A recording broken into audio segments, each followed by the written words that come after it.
Hi guys, it's Jody. Today's video is a special request from my brother. A little backstory on it. Not only do I do paintings, but I also like to dabble in photography, more or less taking high-res images of my artwork and then putting them on different websites. I use Redbubble, I use Society6.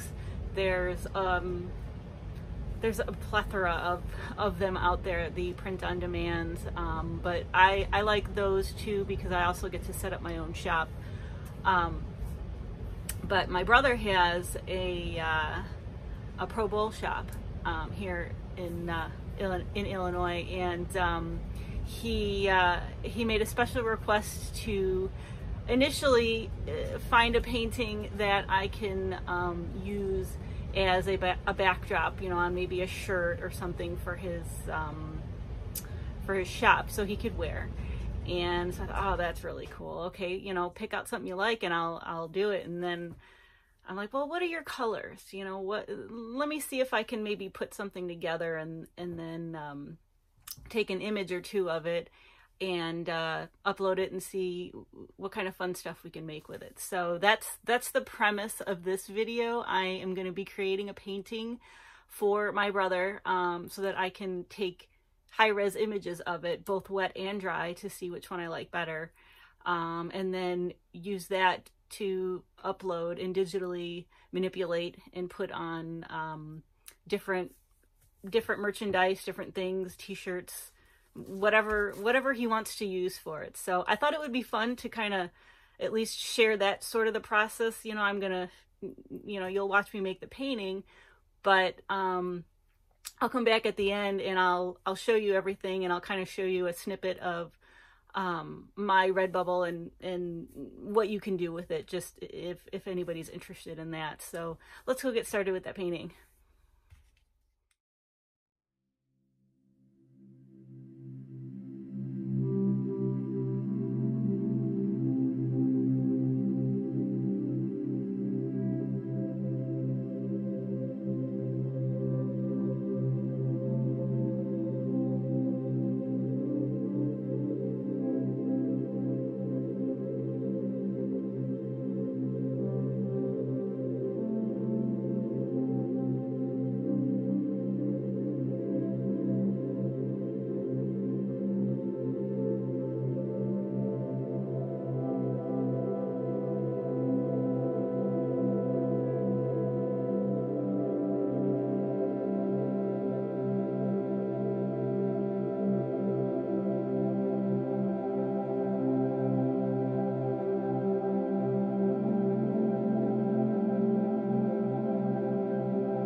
And I'm back to show you the dried results of the painting you just saw me do. I did take some, you know, I always do a flyover when it's wet, but I also did take some high-res images of it wet, because the colors I used, I know that they might dry dark, so we'll kind of play with that and see. But at any rate, this is how it dried. It dried really, really nice. I'm super pleased with this. And he's absolutely happy with it. So I'm going to take some, I can't do it now, obviously, because I'm using my, using my phone to talk to you right now. I'm going to take some high-res images of this piece as well. And I'm going to see, if I like it wet or dry, the way the colors show. But I just wanted to let you know what I use. I don't have a high-res camera. Those suckers are super expensive. What I use to manipulate is, I have an iPhone app. It's called Hydra, Hydra. And however they use that, app in conjunction with the iPhone camera technology, it produces a high-res image. You know, they take a lot of single pictures and put it all together, and maybe some of you out there know more about it than I do. This but it comes up with a high-res image, so then I'll feed it into Photoshop, and I will up the resolution even more.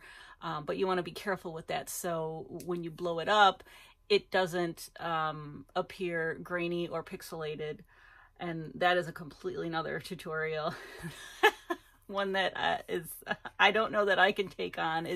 It took me, well, I mean, I've been doing this a long time. A little bit about me. In a prior life, I was an IT analyst for a major airline pre-COVID, and one of the many hats that I had there was a web developer. So I've learned a lot along the way, and manipulating photos was one of them for uploading and using online. So, but if anyone's interested in wanting to do something like that, I would recommend tutorials on YouTube. Those have really helped me.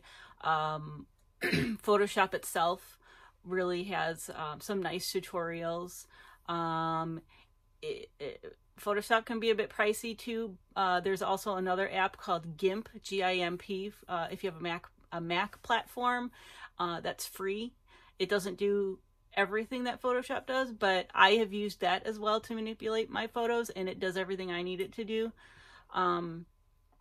So there's an option as well. If any of you have any questions about that, I can at least, you know, I can answer them or try to answer them the best of my ability, and point you in the right direction for sure. So with that, at the end of this video, I'm going to insert a little snippet of my Redbubble where you can see the design that I ended up picking and how it's placed on all the merchandise in there, so you can at least get a visual of what I'm trying to tell you here.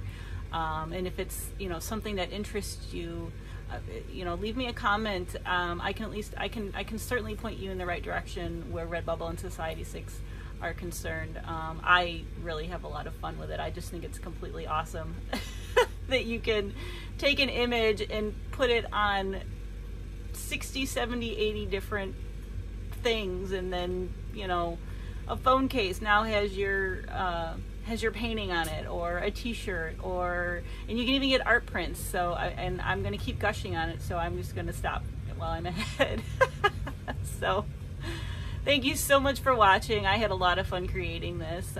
Please like, share, and subscribe, and I'll see you next time.